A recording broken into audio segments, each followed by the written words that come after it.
আসসালামু আলাইকুম রহমতুল্লাহি ওবরকাতুহু। সম্মানিত দর্শক, আমাদের সামনে যে নির্বাচনটি আসছে, ত্রয়োদশ জাতীয় সংসদ নির্বাচন ২০২৬ সনের ফেব্রুয়ারি মাসের ১২ তারিখে যে নির্বাচন হওয়ার কথা, সে নির্বাচন নিয়ে নানা রকম যাকে বলা হয় ব্যাখ্যা, বিবৃতি, নানা রকম প্রেডিকশন ইত্যাদি চলছে। যারা সন্দেহবাদী লোক তাদের বক্তব্য নির্বাচন হবে না, যারা আশাবাদী লোক তাদের বক্তব্য যে কোনো মূল্যে নির্বাচন হবে। কেন হবে? এ কারণ হলো যে আমরা চাচ্ছি নির্বাচন হতেই হবে। তো উত্তর হলো যে আমরা তো ইতিপূর্ব অনেক কিছু চেয়েছি। আমরা গণতন্ত্র চেয়েছি, এখনো চাচ্ছি। ২০১৪, ১৮, ২৪ এই নির্বাচন আমরা চাইনি। তো আমরা যে নির্বাচনগুলো চাইনি সেইগুলো শাসক দলকে বুঝাতে ১০ বছর সময় লেগেছে। তো সেই অর্থে এখন আমরা চাইলেই যে এই মুহূর্তে নির্বাচন হবে তার গ্যারান্টি কোথায়? এই বিষয়গুলো নিয়ে আলাপ আলোচনা করব। দ্বিতীয় যে বিষয়টি হলো যে নির্বাচন যদি হয় সেক্ষেত্রে কিভাবে নির্বাচন হবে? এটি বিস্ময়কর, এটি অভাবনীয়, একটি জাদুকরী নির্বাচন। সারা দুনিয়া অবাক বিস্ময়ে তাকিয়ে দেখবে, যেখানে সকল মানুষ ইতিহাসে সকল রেকর্ড ব্রেক করে নির্বাচনের জন্য ভোট কেন্দ্রে উপস্থিত হবে, দলে দলে গিয়ে হা ভোটে ভোট দিয়ে বা সিল মেরে হা ভোটকে জয়যুক্ত করবে, বিপ্লবকে সুসংহত করবে, ডক্টর মোহাম্মদ ইউনূসের হাতকে শক্তিশালী করবে। আর অন্য যে ব্যালটগুলো রয়েছে সেই ব্যালটে স্বাক্ষর করে যে যার পছন্দের প্রার্থীকে ভোট দিয়ে বাংলাদেশে একটা নতুন দিগন্ত উন্মোচিত করবে। বিষয়টি কি আসলে অতটা সহজ? আমার কাছে সেটা মনে হচ্ছে না। কেন মনে হচ্ছে না সেই বিষয়গুলো আমি ধীরে ধীরে বলে যাচ্ছি। সেটা হলো আপনি আপনার জীবনকে নিয়ে চিন্তা করুন, দেখবেন যে আপনার জীবনে যে ভালো কাজগুলো করেছেন সেই ভালো কাজগুলো আপনাকে কখনো প্রলুব্ধ করে না দ্বিতীয়বার আরেকটি ভালো কাজ করার জন্য।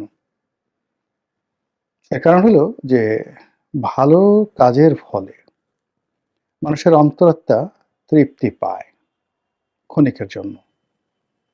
কিন্তু নানামুখী সমালোচনা, বহু বিতর্ক এবং যাকে বলা হয় ভালো কাজের পথে নানা রকম বাধা বিপত্তির কারণে মানুষ ভালো কাজ আসলে দ্বিতীয়বার করতে গিয়ে আগ্রহ হারিয়ে ফেলে।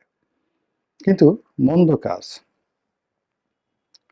মন্দ কাজের অনেক বাধা, অনেক ব্যর্থতা। কিন্তু মন্দ কাজের একটা ইন্দ্রিয়গত তৃপ্তি রয়েছে। সেই তৃপ্তিটা খুবই জঘন্য। ধরুন কেউ ডাকাতি করলো, কেউ চুরি করলো, কেউ ধর্ষণ করলো, অন্যের হক নষ্ট করলো, অন্যের জায়গা জমি দখল করলো, পরস্ত্রী হরণ করলো, নানা রকম অপকর্ম। ভোট বাক্স ছিনতাই করলো, ব্যালট বাক্স ছিনতাই করলো, বিনা ভোটে এমপি হয়ে মন্ত্রী হয়ে দাপট দেখালো ১০ বছর, ১৫ বছর, ২০ বছর। তারপরে জেল খাটলো, জুলুম খাটলো, তারপরে মার খেলো, লাথি খেলো, গুঁতো খেলো, কিন্তু তারপরে মানুষ মন্দ কাজ করতে চায়।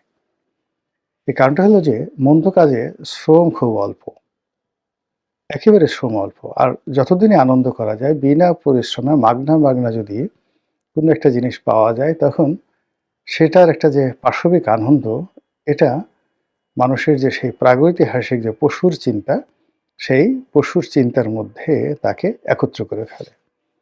ফলে আপনি দেখুন যে হাজার হাজার বছর ধরে এত মানুষ গ্রেপ্তার হচ্ছে, ডাকাতি বন্ধ হচ্ছে না, ছিনতাই বন্ধ হচ্ছে না, পকেট মারের যে কাজ, একবার চিন্তা করুন তো কি ঝুঁকিপূর্ণ কাজ। বা গ্রামে যে আমাদের যে ছোটবেলায় আমরা দেখলাম সিধেল চুরি করত, সারা গায়ে তেল মেখে উলঙ্গ হয়ে, তারপরে শেষে সেই ঘরে শীত কেটে ঢুকতো, অনেকে ধরা পড়তো, মার খেত, অনেকে আহত হতো, তারপরে শেষে এত কষ্ট করে কি চুরি করতো?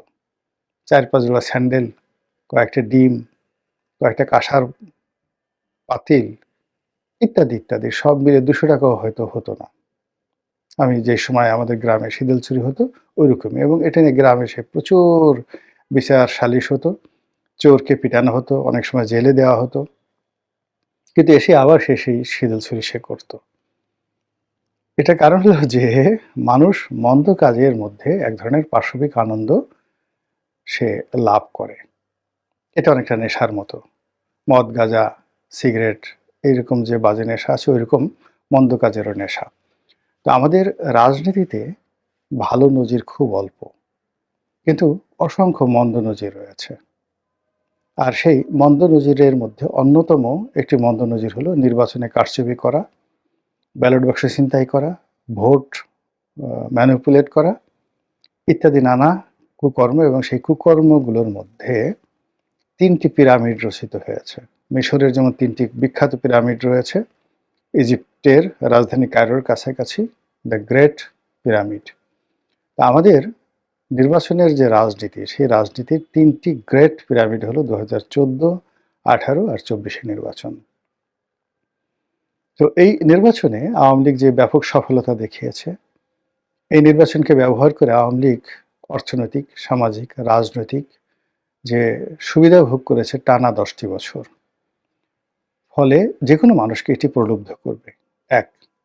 ২ নম্বর হলো যে এই মন্দ কাজের ফলে যে উদাহরণগুলো তৈরি হয়ে আছে সমাজে, রাষ্ট্রে, কৃষ্টি, কালচারে, এগুলো দূর করা খুবই কঠিন একটা বিষয়, খুব বড় মাপের সমাজ সংস্কারক এবং রাজনীতিতে বিপ্লবী যে ক্যারেক্টারিস্টিক্স এটি না থাকা পর্যন্ত কোনো নেতার পক্ষে এই ধরনের পরিবেশ পরিস্থিতি পরিহার করা সম্ভব হয় না। তো সেক্ষেত্রে 2026 সনের ফেব্রুয়ারি মাসে যে নির্বাচনের কথা আমরা ভাবছি, যে সম্ভাবনা আমরা দেখছি, সেই সম্ভাবনার পাদপীঠে একেবারে শকুনের মতো 2024 সনের আমির নির্বাচন হা করে সেই নির্বাচনে যারা কুশীলব তাদেরকে ভয় দেখাচ্ছে, তাদেরকে প্রলুব্ধ করছে এবং তাদেরকে আকর্ষণ করছে, আয় আয় আয় আমার মতো করে একটা অদ্ভুত নির্বাচন কর। তো সেক্ষেত্রে আগামীতে নির্বাচন যেটি হবে তার জন্য সবচেয়ে বড় বাধা হবে, বিঘ্ন হবে এই 2024 সনে যে আমির নির্বাচন হয়েছে সেই নির্বাচনের একটা পরিবেশ অ্যাভয়েড করা বা পরিহার করা। দ্বিতীয়ত হলো যে এই নির্বাচনের ময়দানে যে ফেব্রুয়ারি মাস, এই মাসটি এই মুহূর্তে যারা সবচেয়ে সফল রাজনৈতিক দল, সম্ভাবনাময়, শক্তিশালী, যারা আগামী দিনে ক্ষমতায় আসবে বলে ধরে নেওয়া হচ্ছে, তাদের জন্য ফেব্রুয়ারি মাসটি রীতিমতো একটি গজবের মাস। এবং এই গজবের মাসে 1996 সনে তারা একতরফা নির্বাচন করেছিল এবং সেই একতরফা 15 ফেব্রুয়ারির যে নির্বাচন, সেটার পথ ধরেই বাংলাদেশের রাজনীতির যত কলঙ্ক পরবর্তীকালে 96 সালের পরে যত কলঙ্ক, দুর্ভোগ এবং দুর্দশা, এটি ওই 15 ফেব্রুয়ারি নির্বাচনকে কেন্দ্র করে। এবং সেই নির্বাচনের দুর্নাম এবং বদনাম বিএনপি কিয়ামত পর্যন্ত সেটা কাটিয়ে উঠতে পারবে না। ওই নির্বাচনের আগে বাংলাদেশে যে সহিংসতা হয়েছে এবং ওই নির্বাচনটিকে বানচাল করার জন্য যে পরিমাণ লড়াই সংগ্রাম করতে হয়েছে এবং ওই নির্বাচনটি অনুষ্ঠান করানোর জন্য বিএনপি যে ক্ষয়ক্ষতির মুখোমুখি হয়েছে, যার দায় থেকে, দুর্ভোগ থেকে বিএনপি এখনো বের হতে পারছে না। ফলে বিএনপির সঙ্গে 15 ফেব্রুয়ারি নির্বাচন, মাগুরা নির্বাচন, তারপরে গ্রেনেড হামলা, জজমিয়ার নাটক, এরপর তেজগাঁয়ের কুখ্যাত নির্বাচন ইত্যাদি যে সকল যাকে বলা হয় কলঙ্ক লেগে আছে, সেই কলঙ্কের সঙ্গে বাংলা ভাই, সেই কলঙ্কের সঙ্গে শায়ক আব্দুর রহমান, সেই কলঙ্কের সঙ্গে সারা বাংলাদেশের সেই জজ কোর্টগুলোতে একই সঙ্গে বোমা হামলা, জঙ্গিবাদের উত্থান, আরো কত কিছু। এবং এই কলঙ্ক থেকে বের হওয়ার জন্য বিএনপি এখন তাকে নতুন করে চেষ্টা করতে হচ্ছে। এবং আপনি দেখুন যে জনাব তারেক রহমান সাহেব বাংলাদেশে আসছে, মানে হি বিকাম এ জেন্টলম্যান। সে এমন ভদ্র হয়ে গেছেন, মেপে মেপে কথা বলছেন, রীতিমতো আমাদের মায়া লাগছে যে একটা মানুষ এত রাতারাতি পরিবর্তন হন কি করে, এত ভদ্র হন কি করে। তো তিনি চেষ্টা করে যাচ্ছেন, সবাই বলা বলি চেষ্টা করছেন যে না, এবার তারেক রহমান সাহেবের ব্যাপক পরিবর্তন হয়েছে, আর স্বাধীনতা বিরোধী চক্র তাকে ঘেরাও করতে পারবে না, আর সেই হাওয়া ভবনের কুশীলতা তার আশেপাশে স্থান পাবে না। আর যে সমস্ত লোক সেই ১০টা কসর মামলা, গ্রেনেড হামলা, যে সকল ইলেকশন ম্যানিপুলেশন থেকে শুরু করে পত্র-পত্রিকার উপর যে জুলুম অত্যাচার চলছিল ওই সময়টিতে, সেগুলো আর চলবে না। যাই হোক, এগুলো সব আশার কথা। আমরা আশান্বিত থাকি। ভালো আশা করা ছাড়া মানুষ বেঁচে থাকতে পারে না। আমরা সেই বিতর্কে না গিয়ে আমরা যেটি বলতে চাই সেটি হলো যে, যখন মানুষের জীবনে একটি মন্দ ঘটনা ঘটে, সেই মন্দ ঘটনার প্রতিক্রিয়ায় বারবার শুধু মন্দ বিষয়গুলো তাদেরকে টানতে থাকে, ভীষণ রকম টানতে থাকে।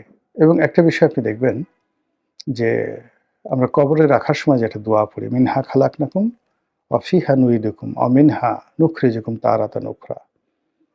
অর্থাৎ, হে মানুষ, মানে আল্লাহর বক্তব্য, পবিত্র কালামের পাকে যেটা বর্ণনা করা হয়েছে, হে মানুষ, এই মাটি থেকে তোমার উত্থান হয়েছিল, এই মাটির মধ্যেই তোমাকে দাফন করা হলো এবং এই মাটি থেকেই তোমাকে আবার মানে উঠানো হবে কিয়ামতের দিন। এর অর্থ যে, মানুষের যেখানে শুরু সেখানেই শেষ হয়, যেখান থেকে তার উত্থান হয় সেখানে তার পতন হয়। ঘুরে ফিরে একটা সার্কেলের মধ্যে মানুষ সবসময় ঘুরতে থাকে। তো সেই দিক থেকে জামাতের একটা সার্কেল আছে, বিএনপির একটা সার্কেল আছে, আওয়ামী লীগের একটা সার্কেল আছে। অতীতে জামাত বহুবার তাদের সেই সার্কেলের মধ্যে পড়ে কখনো বৃহস্পতির তুঙ্গে উঠেছে, আর কখনো শনির দশায় পড়ে ঘুরপাক খেয়েছে।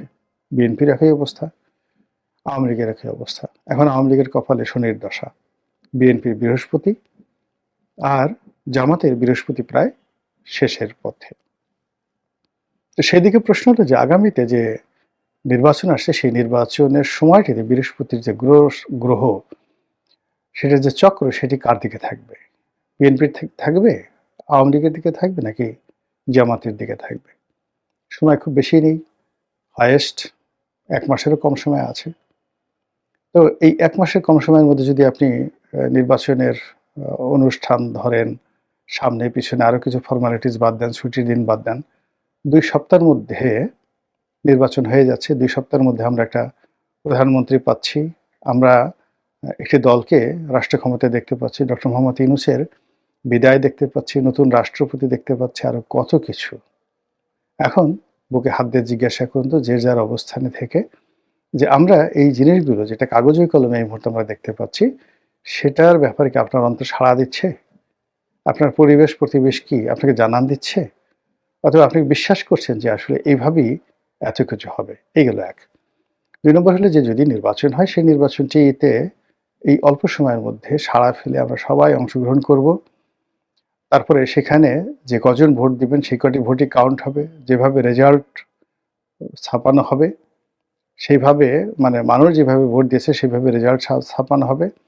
আর মানুষের আশা আকাঙ্ক্ষা সেই নির্বাচনের মাধ্যমে প্রতিফলিত হবে। অথবা আমির আমির মতো বা ১৫ই ফেব্রুয়ারির মতো, মানে এরকম একটা প্রশ্নবিদ্ধ নির্বাচন, সেই নির্বাচনে অতীতের যে রাহুগ্রাসগুলো বিএনপিকে গ্রাস করেছিল, তো সেই রাহুগ্রাস বা সেই ত্রিশূলগুলো আবার বিএনপির দিকে ধেয়ে আসছে কিনা, এটা আপনারাই চিন্তা করুন। এবং তার সঙ্গে সঙ্গে যে যার অবস্থানে থেকে দোয়া করুন, আল্লাহ রাব্বুল আলামিন যেন আমাদের এই দেশের প্রতি শান্তি নাজিল করেন, আমরা ভালো একটি রাজনৈতিক পরিবেশ পাই, এবং যে যার অবস্থানে থেকে আমরা যেন শুকরগুজার বান্দা হিসাবে স্বাধীন সার্বভৌম দেশের সুনাগরিক হিসাবে স্বস্তির নিঃশ্বাস ফেলতে পারি এবং সসম্মানে মরতে পারি। আসসালামু আলাইকুম ওয়া রাহমাতুল্লাহি ওয়া বারাকাতুহু।